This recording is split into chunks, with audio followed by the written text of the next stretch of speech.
What do you think are the most awkward FNAF moments? Welcome back, my fellow gamers. I'm your host, Amanda McKnight, and this is the top 10 awkward FNAF security breach moments. What is your favorite awkward moment from security breach? What makes things awkward for you in games? Let us know your thoughts in the comments below. Number 10, Mermaid Chica. I don't think we really needed like a Chica mermaid, and yet that's something we got. Mermaid Chica appears in security breach, and she's actually originally from Help Wanted. She was more creepy looking there, actually, which is kind of awkward in its own way. But in Security Breach, Glamrock Mermaid Chica only appears as a cutout, and she is looking weirdly attractive and flirty?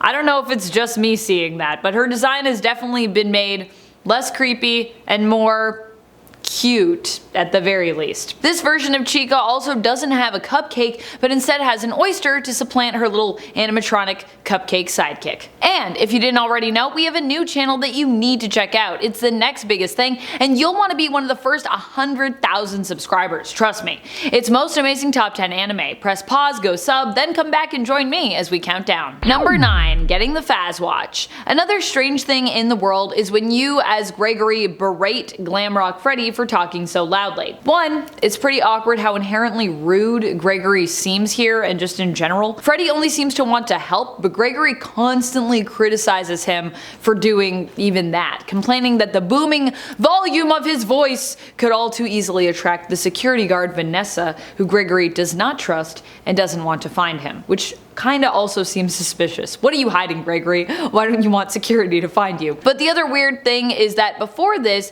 you were in Freddy's chest cavity, and in order for him to communicate with you without being outright heard, he decides to give you a Fazwatch. Now where does he keep said Fazwatch?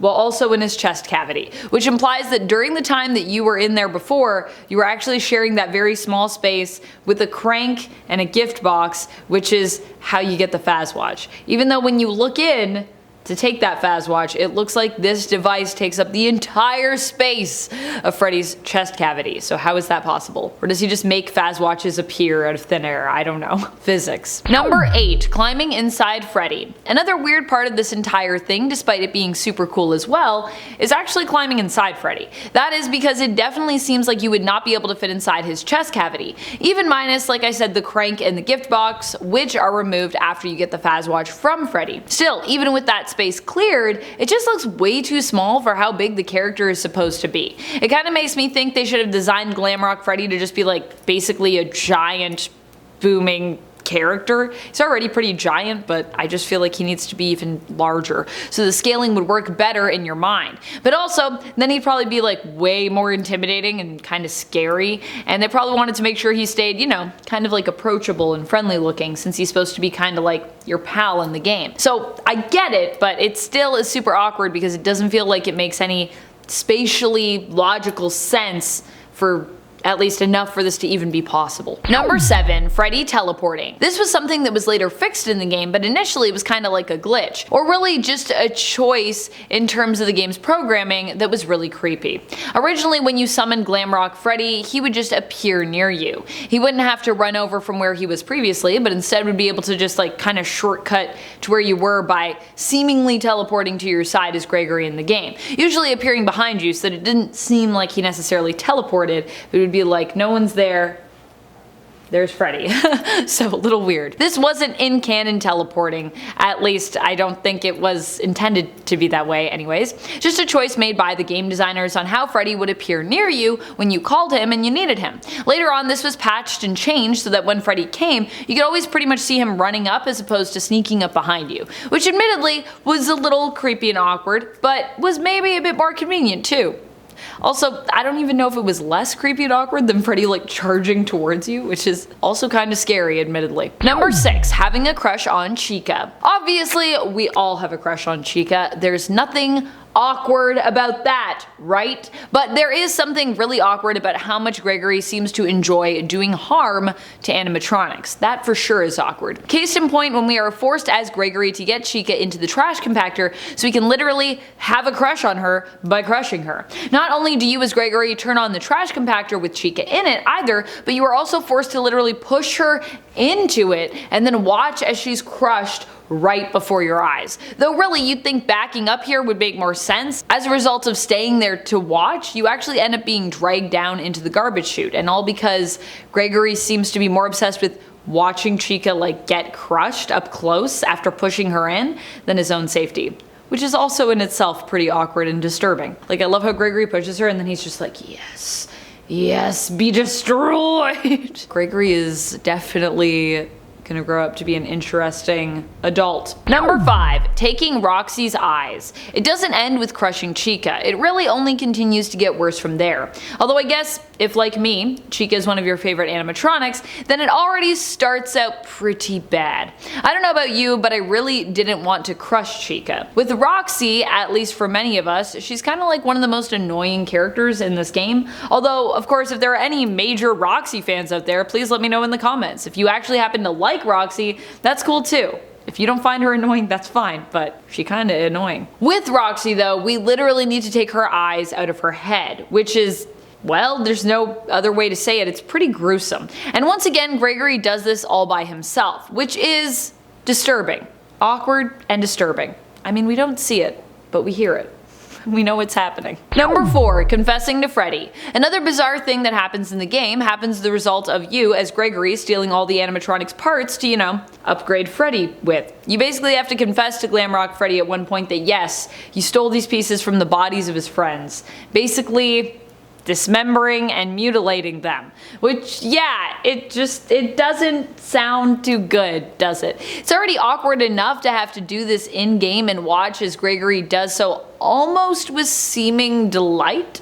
But then to hear how casually Gregory plays off, you know, sharing where these pieces came from, and to hear Freddy be so sad about it, oh boy, it's an awkward conversation to listen in on, never mind technically be a part of. Freddy's like, my friends, and you're like, well, you know how it is. Sometimes I gotta destroy your friends, Freddy, just don't worry about it. I'll be your friend. I'll be your friend. Number 3, Vanny defeated. The ending where you can just choose to go for Vanny is like a weird one. Especially as it starts off with Freddy, as you finally have the option to leave the Pizzaplex, asking you if you want to stay, leave, or you can also choose Vanny. The choice is yours. Will you stay or go, Gregory? Vanny. What a strange response even. Vanny.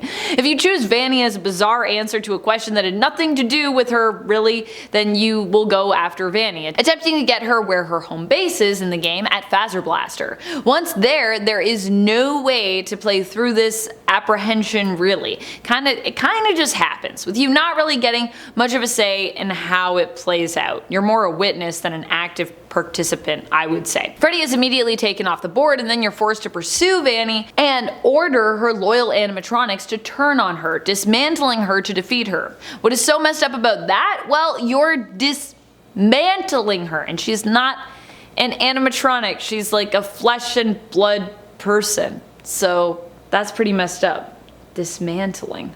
Number 2, comic book endings. One of the weird things about Security Breach in general is the endings that we get where we don't even really get complete like animations or cinematics. Instead we get some like moving comic book pages. It just seems weird and awkward that the rest of the game is like really polished and yet they decided to go with this for all of the endings. Like you don't even really get to play through them, even though they seem to have parts to them in terms of the story that seem like they would actually be kind of fun to play. I'm not sure if this is just a weird style choice or if this was just because, you know, they didn't want to spend the time or money incorporating the ending scenes into the same style of animation and gameplay as the rest of the game, and or making them like, you know, just more playable in general, as opposed to something that you just kind of watch happen in a comic book form and then you're like, well, I guess that's the ending.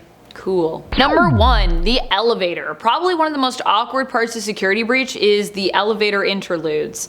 When you have to get in the elevator with Freddy and you're just kinda there for a while. Especially because as soon as you're in close quarters, it becomes clear how weird and freaky Freddy is just in general. As soon as you're forced to focus on him, you'll notice how he creepily just like stares at you, almost obsessively, and because you're in close quarters, Glamrock Freddy will continuously kind of just open and then close his chest cavity, preparing or like offering for you to like jump inside it.